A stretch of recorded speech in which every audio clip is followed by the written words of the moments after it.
tanaman obat yang wilayah tumbuhnya lebih dominan di Asia Tenggara. Tanaman yang satu ini tergolong dalam kelompok jahe-jahean dan temu-temuan yang di beberapa tempat dikenal dengan nama seperti kurkuma, koneng, atau konyet. Masyarakat lebih dulu mengenal kunyit sebagai rempah untuk pelengkap bumbu masak di dapur, umumnya untuk memberikan warna kuning pada masakan. Selain itu, masyarakat juga kerap menggunakan kunyit sebagai produk farmasi. Hasil olahan rempah ini dipercaya bisa menyembuhkan penyakit seperti radang sendi atau osteoartritis. Suka. Iya, suka. Biasa jadi bahan-bahan makanan Padang sih. Biasanya dijadiin pesmol. Jamu. Yang saya tahu sih itu buat pencernaan. Buat mah biasanya. Buat panas dalam sama mah ya, kalau salah. Meski dianggap obat untuk berbagai penyakit, kabarnya pemakaian kunyit secara tidak wajar dan berlebihan dapat menimbulkan efek samping, yaitu reaksi alergi, gangguan pada kantung empedu, perdarahan, gangguan hati, hingga kontraksi uterus. Lantas, berapa dosis konsumsi kunyit yang aman untuk tubuh? Saksikan pembahasannya bersama dokter dalam Ayo Hidup Sehat hari ini.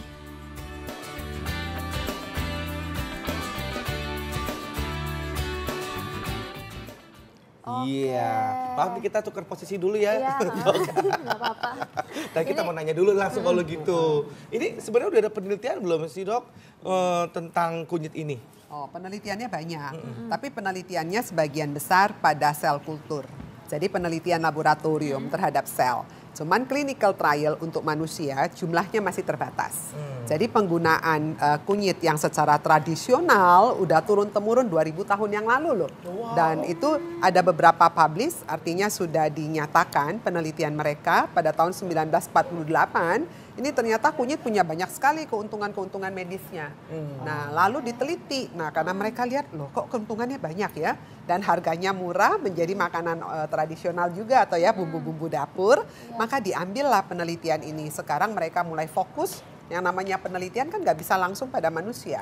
Ada tahapan penelitiannya. Mulai dari sel kultur, nanti pada hewan coba, sampai akhirnya pada manusia. Nah sekarang mereka sudah banyak sekali penelitian pada sel kultur yang di laboratorium dan hewan coba.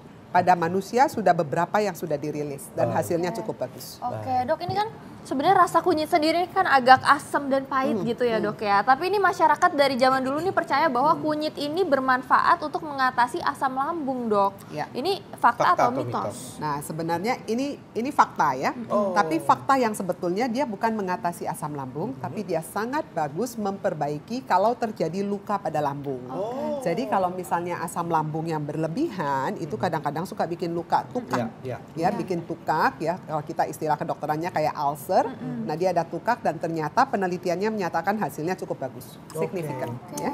Nah ini ada lagi nih dok, kunyit itu dapat mengurangi gas pada pencernaan, fakta atau mitos dok? Nah ini mitos. Oh mitos, kenapa tuh dok? Jadi ini dia tidak ada kaitannya, perbaikannya paling bagus itu kalau sudah terjadi adanya luka ya. Oh gitu ya, jadi kirain ada yang kentut-kentut gitu kan dok ya.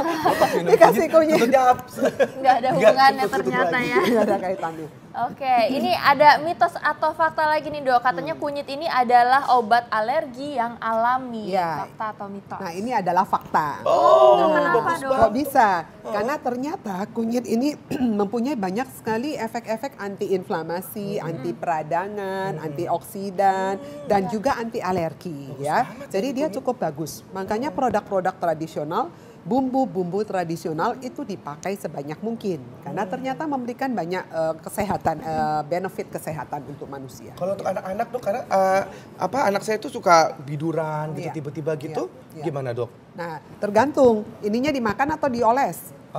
Mungkin nggak tahu deh dok, bagusnya diapain dok untuk menghilangkan alergi itu? Jadi biasanya dimakan. Biasanya dimakan, dibikin dari bagian bumbu masakan.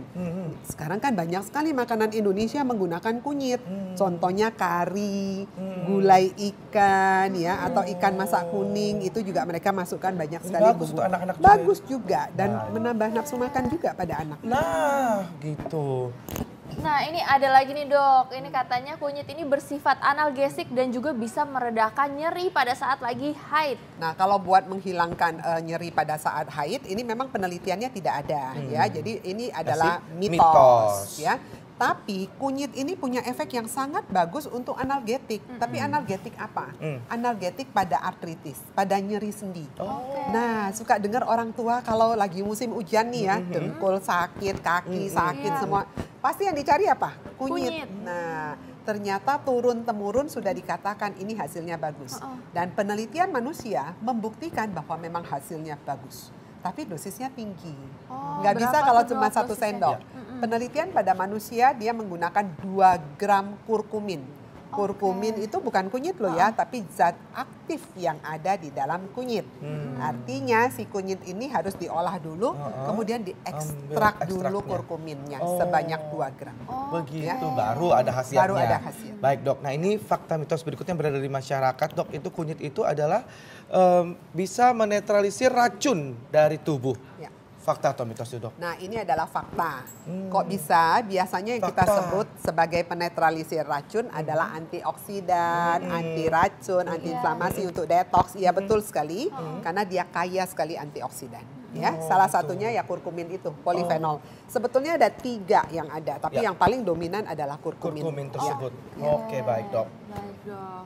Ini masih ada mitos atau fakta berikutnya, katanya kunyit ini dapat mengendalikan gula darah. Fakta atau mitos dok? Ya, ini adalah fakta. Fakta. Tapi harus diingat, jangan kalau mengendalikan terus berpikir, saya makan kunyit aja, nggak usah minum obat dokter. Salah. Ya, jadi dia membantu mengendalikan menjadi lebih baik. Tapi tetap yang namanya pengobatan diabetes ada 4 pilar. Yang pertama edukasi, yang kedua adalah diet, jadi makan harus diatur. Yang ketiga adalah olahraga, jangan lupa bergerak. Yang keempat harus konsultasi dengan dokter. Kalau dokternya bilang harus pakai obat 3 kali sehari, jangan jadi dokter sendiri diganti pakai kunyit 3 kali sehari, ya nggak bisa gitu ya. Nah kemudian kalau misalnya kita mengkonsumsi kunyit dengan gula, gimana tuh dok? Ya, hasilnya bagus juga, madu ya yang mereka teliti, jadi meningkatkan bioavailabilitasnya. Maksudnya penyerapannya di dalam tubuh jadi ikut naik. Oke, baik. Nah ini ada kunyit adalah anti peradangan. Fakta atau mitos dok? Nah ini adalah fakta. Jadi dia sifatnya anti inflamasi. Ini banyak faktanya yang ini bagus fakta, ya. Jadi bisa dipakai untuk radang-radang sendi itu loh. Itu kan kalau lagi sakit sampai nggak bisa jalan. Nah coba dibantu dengan ekstrak dari kurkumin tadi. Nah itu digunakannya gimana nih dok? Dioles atau diminum kah? Nah penelitian mereka adalah dibentuk kapsul. Jadi dipakai karena gramnya 2 gram. Jadi ekstraknya itu ya. Dengan zat kurkuma tadi ya. Kurkumin tadi ya. Oke, baik. Nah ini ada lagi kunyit mengandung zat antibakteri dan anti jamur. Fakta atau mitos itu dok? Nah ini adalah fakta. Fakta lagi. Jadi tahun Waduh, 1948 ini sudah ditemukan bahwa si kunyit ini bisa punya efek antibakteri nih, anti jamur ya. Sampai mereka membuat menjadi ointment, salep. Nah, ya. Kuning-kuning semua tuh. Mereka sudah olah sedemikian ya, diambil zat aktifnya aja. Oke. Jadi nggak akan kuning-kuning ya dok ya? Ada itu ya zat itu tersebut. Oke, masih ada nih. Ini katanya kunyit diyakini dapat menghambat pertumbuhan kanker. Wah, fakta atau mitos ini dok? Nah, gini. Kalau diyakinin ya betul itu adalah fakta ya. Cuman penelitian ini masih terbatas pada penelitian sel kultur. Yang tadi saya bilang banyak sekali untuk kanker head and neck ya. Head and neck artinya kepala leher. Kemudian kanker untuk saluran cerna kolorektal ya, kolon. Lalu kanker untuk payudara itu juga penelitiannya bagus sekali di sel kultur ya. Penelitian pada manusia mereka sedang lakukan. Ada yang memberikan hasil yang bagus, tapi ada juga yang stuck. Jadi yang diem gitu ya. Jadi nggak seindah yang ada di sel kulturnya. Ya, kita harapkan harusnya lebih baik ya. Ya dok ya, mudah-mudahan ya. Baik, nah ini ada lagi nih dok, konsumsi kunyit dapat menurunkan berat badan. Ini pas banget nih buat saya nih dok. Ya betul. Lagi nurunin berat badan. Fakta atau mitos dok? Nah ini mitos. Ya, baru juga mau Iya. konsumsi dok kalau Nah, fakta dok. Ya mitos, cuman mungkin ya, ini udah pernah belum makan kunyit? Pernah dok, itu tadi saya makan kunyit gara-gara salah kirain buat bisa menghilangkan leher, ya. radang tenggorokan, jadi kuning semua gigi saya dok. Rasanya apa ini? Rasanya ya agak Asam pahit asam Pahit-pahit ya, ya, betul, ya, Dok. rasanya pahit. Oh. Nah mungkin rasa pahit inilah yang membuat orang jadi nggak kepengen makan, mungkin. Oh, Tapi oke. faktanya kalau turunkan berat badan tidak. Tidak, Tapi kalau bagus untuk obesitas dalam arti menurunkan efek inflamasi. Jadi gini, orang gendut itu jangan pikirnya enak loh ya. Gendut itu lemaknya banyak. Lemak ini ternyata mengeluarkan banyak kode-kode atau signal-signal yang bersifat inflamasi. Makanya kenapa semua penyakit banyak dikaitan dengan obesitas. Jadi kalau orang gendut, oh ya pantas aja kamu kena jantung. Habisnya gemuk kan gitu ya. Karena dia mengeluarkan signal-signal inflamasi. Nah, si kunyit ini dalam penelitian dia bisa menekan inflamasi signal. Jadi kalau dia keluarin kode sama kunyit ditutup, kodenya nggak nyampe toh ya. Nah, itulah efeknya. Jadi dia bagus menurunkan antiinflamasi, tapi tidak untuk menurunkan berat badan. Oke, baik, Dok. Nih terakhir nih dok, tips-tips untuk masyarakat nih, sebanyak apakah seharusnya konsumsi kunyit setiap hari dan bagaimana cara mengolahnya supaya mendapatkan manfaat yang paling maksimal nih dok? Ya baik, jadi sebetulnya kunyit ini adalah bumbu tradisional yang udah dipakai turun-temurun, artinya cukup aman ya. Jadi semua yang back to nature yang dari nabati umumnya aman. Nah ini berapa banyak kita biasa gunakan hanya sebatas bumbu saja ya, itu boleh digunakan atau batas minuman tradisional, kunyit, asam dan sebagainya. Dan yang harus diingat bahwa kunyit ini penyerapannya dalam tubuh menjadi baik kalau ada temennya. Jadi dia jangan disuruh jalan sendiri ya, digandeng. Nah, yang gandengan paling tinggi menggunakan si lada hitam. Oh, gitu. Nah, tapi selain lada hitam bisa nggak gandengan lain? Bisa pakai madu sedikit. Jangan berlebihan karena madu tetap adalah gula ya. Kemudian jangan lupa diminumnya kapan? Terbaik habis makan. Nah, tadi lihat nggak banyak resep ikan kuning tadi itu ya. Nah itu kan pasti ada lemaknya, ada bumbu yang digoreng. Nah jangan lupa ketemu dengan lemak karena dia larut dalam lemak supaya absorpsinya menjadi lebih tinggi dalam tubuh kita. Ini masih ada penasaran nih saya dok, ini banyak perempuan nih katanya ya sering mengkonsumsi kunyit asam ini tiap hari gitu. Itu gimana tuh dok efeknya? Ya.